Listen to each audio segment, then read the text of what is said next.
بسم اللہ الرحمن الرحیم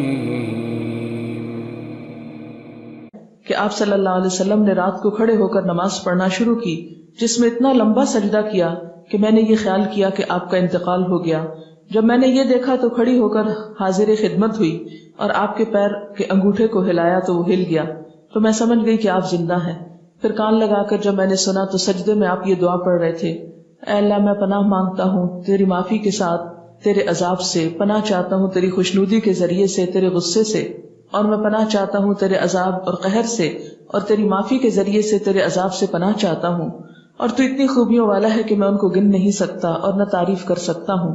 تو ایسا ہی ہے جیسا کہ تو نے اپنی تعریف کی. جب آپ نے سجدے سے سر اٹھایا اور نماز سے فارغ ہوئے تو مجھ سے فرمایا: اے عائشہ، کیا تم نے یہ خیال کیا ہے کہ اللہ کے رسول صلی اللہ علیہ وسلم تیری خیانت کریں گے اور تیری حق تلفی کر کے غیر کے پاس جائیں گے؟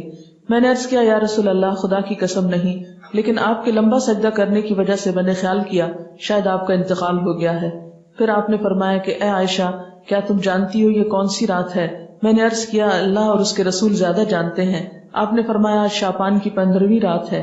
اس شب میں اللہ تعالیٰ اپنے بندوں کی طرف نظر رحمت سے دیکھتا ہے، معافی چاہنے والوں کو معاف کرتا ہے، رحم چاہنے والوں کو رحم فرماتا ہے، اور بغض رکھنے والوں کو ان کے حال پہ چھوڑ دیتا ہے. لیکن اس حدیث کی کوئی بھی اصل نہیں. یہ حدیث جو ہے درست نہیں اور اس پر اعتبار نہیں کیا جا سکتا. اسی طرح ایک اور اسی قسم کی حدیث جو عام طور پر آپ اخباروں میں پڑھیں گے اور بہت تحریروں میں ہائی لائٹ کر کے یہ باتیں لکھی ہوئی آپ کو ملیں گی، لیکن اس حدیث کی بھی کوئی حقیقت نہیں ہے. اور وہ کیا ہے؟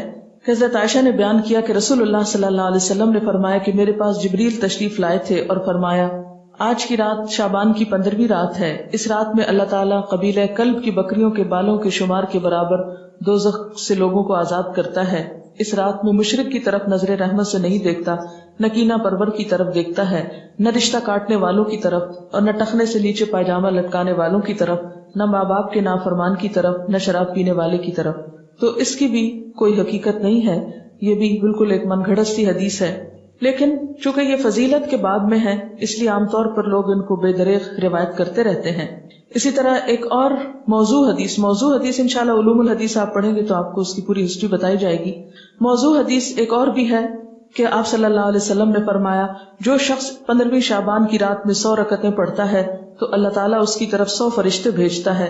30 اسے جنت کی خوشخبری دیتے ہیں، 30 اسے آگ کے عذاب سے امن دیتے ہیں اور اسے دنیا کی بلاؤں سے دور رکھتے ہیں، اور 10 اسے شیطان کے دھوکے سے دور رکھتے ہیں. یہ بھی بالکل من گھڑت حدیث ہے اور ناقابل اعتبار.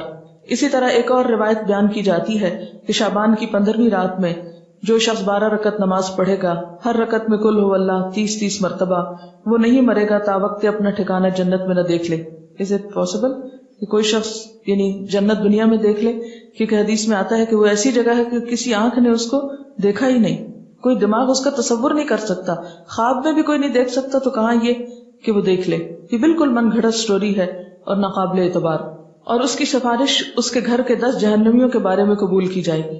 آپ خود سوچیں ذرا اس کی حقیقت پر کہ ایک شخص ساری زندگی 5 وقت نماز پڑھتا ہے، صدقہ خیرات کرتا ہے، جھوٹ سے بچتا ہے، حرام سے بچتا ہے، اس کے بارے میں تو کوئی ایسی خوشخبری نہیں سنائی گئی. اور کہاں یہ کہ ایک شخص ایک رات میں کھڑے ہو کر ایک رکعت میں 30 دفعہ قل هو اللہ پڑھ لے اور اس کے لیے اتنی بڑی بشارتیں کہ وہ دنیا میں ہی جنت دیکھ لے اور 10 گھر والوں کو بچا لے کہ جن کے بارے میں جہنم کا فیصلہ ہو چکا. یہ بات تو عقل بھی نہیں مانتی، کہاں یہ کہ اس کے اوپر دین کے اعتبار سے کوئی اعتماد کیا جا سکے. پھر اسی طرح ایک اور موضوع حدیث ہے: شعبان کی 15ویں تاریخ کا روزہ 120 سال کے روزے کے برابر ہے. یہ بھی مشہور ہے بات اور یہ بالکل جھوٹ بات ہے. یعنی 60 سال گزشتہ زمانے کے اور 60 سال آئندہ کے، اور یہ چیز بھی قابل اعتبار نہیں. تو جو صحیح روایات سے ہم کو پتہ چلتا ہے شعبان کے بارے میں وہ کیا ہے کہ اس مہینے میں روزوں کی فضیلت ہے.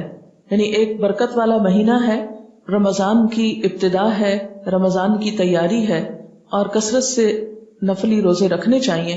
ہاں، 15 شعبان کے بعد نفلی روزوں سے بھی روکا گیا ہے تاکہ رمضان کے لیے کمزوری نہ ہو اور رمضان کے روزے چھوٹنے کا اندیشہ نہ ہو.